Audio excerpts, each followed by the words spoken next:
जय हिंद, जय भारत दोस्तों। आज की यात्रा हम करेंगे बड़े तीव्र तरीके से। देखेंगे गौतम बुद्ध को ज्ञान की प्राप्ति हुई थी ध्यान में बैठने के 8वें दिन।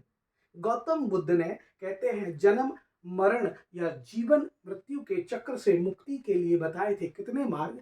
8 मार्ग, जिसे कहते हैं अष्टांगिक मार्ग।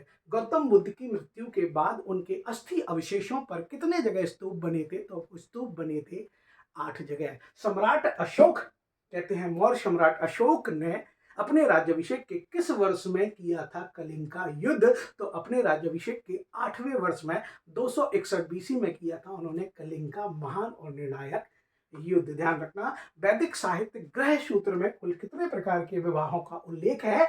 तो कुल 8 प्रकार के विवाहों का उल्लेख मिलता है। 8 प्रकार के विवाहों का उल्लेख मिलता है। व्याकरणाचार पाणिनि की व्याकरण की पुस्तक में कुल कितने अध्याय थे? तो उसमें अध्याय थे 8 और उसका नाम मिलता है अष्टाध्यायी। ध्यान रखना, उसका नाम मिलता है अष्टाध्यायी।